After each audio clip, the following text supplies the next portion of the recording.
जब एक लड़का और उसके साथ दो लड़कियां लॉक हो जाते हैं एक हीटर रूम में जिसका टेम्परेचर लगातार बढ़ रहा होता है।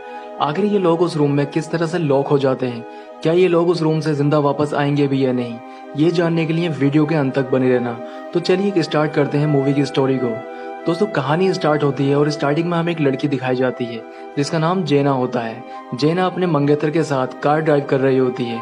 ये लोग कहीं जा रहे होते हैं। जेना काफी खुश होती है क्योंकि उन दोनों की कुछ समय बाद ही शादी होने वाली होती है, लेकिन आगे चलकर उनकी कार का एक्सीडेंट हो जाता है जिसमें उसका मंगेतर मारा जाता है। अब हमें 3 साल के बाद का सीन दिखाया जाता है जिसमें जेना फोटो क्लिक कर रही होती है। जेना अभी भी अपने मंगेतर को ही याद करती है क्योंकि वो उससे काफी प्यार किया करती थी।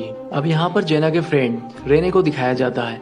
रेने उससे कहती है कि क्यों ना हम कहीं बाहर घूमने के लिए चलें, इससे तुम्हारा मन भी थोड़ा हल्का हो जाएगा। इसके बाद रेने जेना को अपने बॉयफ्रेंड माइकल और उसके फ्रेंड एयान से उसको मिलाती है।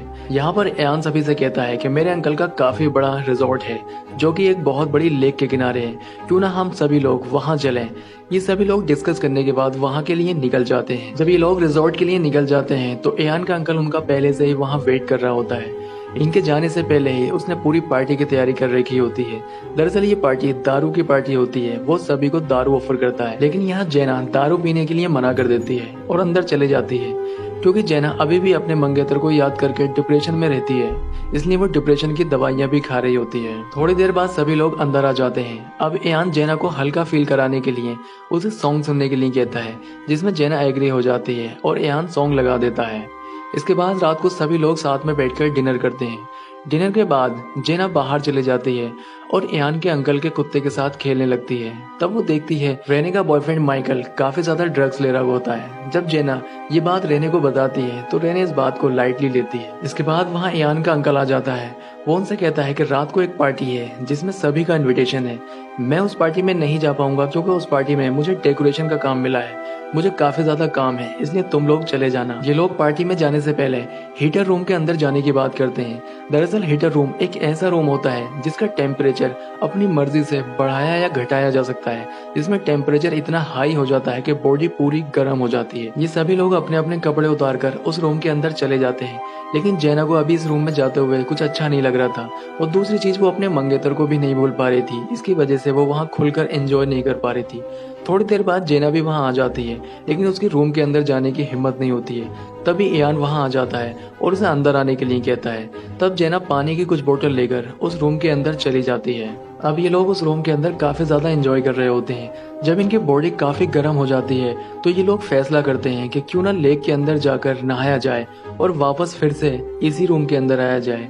ये लोग वहां से निकलकर लेक में नहाने के लिए चले जाते हैं। नहाने के बाद ये लोग फिर से उसी रूम में आ जाते हैं। यहाँ पर रेने और जेना रूम के अंदर चले जाती है, लेकिन माइकल और एयान काफी ज्यादा ड्रिंक कर लेते हैं। ड्रिंक करने के बाद ही रूम में आ जाते हैं और फिर से बॉडी गर्म होने के बाद नहाने के लिए चले जाते हैं। इस बार जब ये नहाकर आते हैं तो जेना तो रूम के अंदर चली जाती है, लेकिन माइकल अपनी गर्लफ्रेंड रेने को रोक लेता है। वो उससे कहता है कि क्यों ना हम अकेले रूम में ऊपर जाकर मस्ती करें।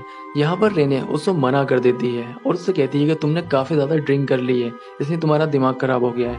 ये बात कहकर वो रूम के अंदर चली जाती है। अब क्योंकि माइकल रूम के अंदर नहीं आया था, ये तीनों लोग ही रूम के अंदर मौजूद होते हैं।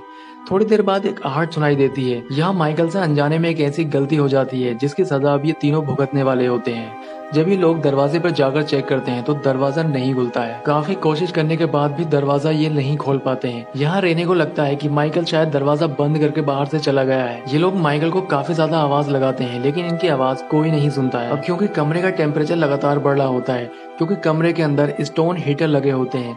दरअसल पाइपों द्वारा हीट अंदर आती है जो कि स्टोन को गर्म करती है। अब रेने दीवार पर एक डिवाइस को देखती है। दरअसल ये डिवाइस हीट कंट्रोल डिवाइस होती है। जब यान इस डिवाइस को देखता है तो वो उसको बताता है कि ये सिर्फ रिमोट द्वारा ही कंट्रोल होती है, इसको मैनुअली कंट्रोल नहीं किया जा सकता। तब रेने उससे कहती है कि अगर हम डिवाइस को ही तोड़ दें तो शायद हम कमरे का टेम्परेचर कम कर सकते हैं।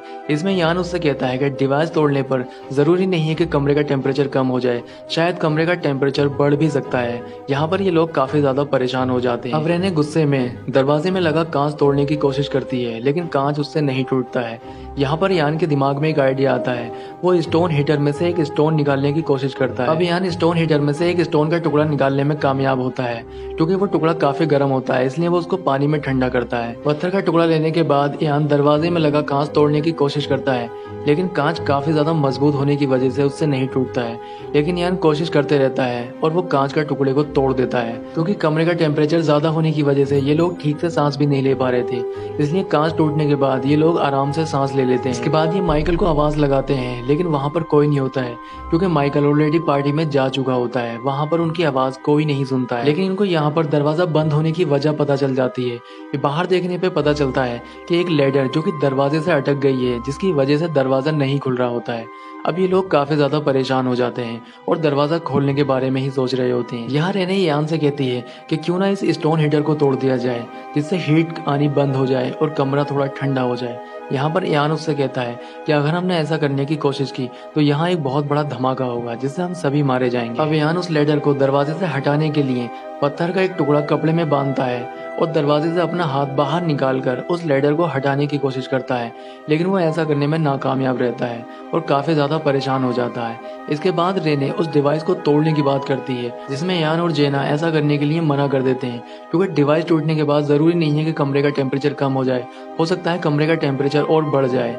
अब यान के दिमाग में एक आइडिया आता है। वो कहता है कि कमरे में लगे इस बल्ब की जगह अगर शॉर्ट सर्किट कर दिया जाए तो इस कमरे में इलेक्ट्रिसिटी आनी बंद हो जाएगी, जिससे हीट भी होनी बंद हो सकती है। अब यान बल्ब उतारकर शॉर्ट सर्किट करने की कोशिश करता है, लेकिन यान यहाँ पूरा भीगा हुआ होता है, जिसकी वजह से उसको करंट लग जाता है और वो नीचे गिरकर बेहोश हो जाता है। थोड़ी देर बाद यान को होश आ जाता है। अब ये तीनों लोग बैठकर बातें कर रहे होते हैं। तभी इन्हें यान के अंकल के कुत्ते की आवाज सुनाई देती है।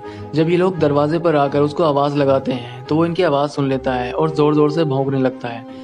कुत्ते को भौंकता हुआ देखकर माइकल भी वहां आ जाता है, क्योंकि माइकल पार्टी में गया हुआ होता है, लेकिन उसके पास इनविटेशन ना होने की वजह से उसे पार्टी से निकाल देते हैं और वो यहाँ पर आ जाता है। अब इससे पहले माइकल उनकी आवाज सुन पाता, जो पार्टी चल रही होती है वहां पर पटाखे फूटने की आवाज आने लग जाती है, जिससे उन लोगों की आवाज माइकल तक नहीं पहुंच पाती है और माइकल वहां से चला जाता है। अब ये लोग काफी देर से आवाज लगा रहे होते हैं, इसलिए थक जाते हैं और थककर परेशान हो जाते हैं। इधर कमरे का टेम्परेचर लगातार बढ़ रहा था। अगर ये लोग कमरे से जल्द बाहर नहीं आते हैं तो कमरे की गर्मी के कारण ये खुद ब खुद वहां मर जाएंगे।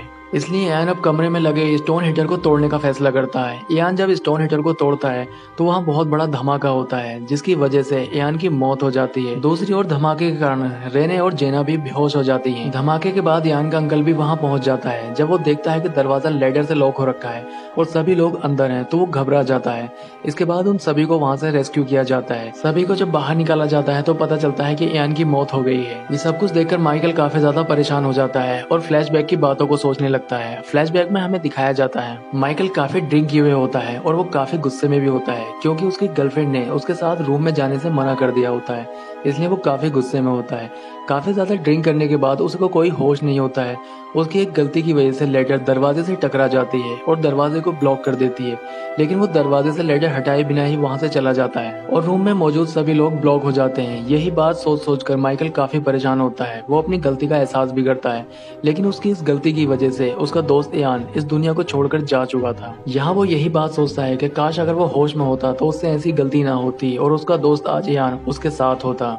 यहाँ पर मूवी का एंड हो जाता है। दोस्तों, आपको मूवी कैसी लगी कमेंट करके बताएं और हमारे वीडियो को लाइक जरूर करें। दोस्तों, चैनल पर अगर नए हैं तो चैनल को सब्सक्राइब तो जरूर ही कर लें। तो मैं आपसे मिलता हूँ इसी तरह के किसी नेक्स्ट वीडियो में।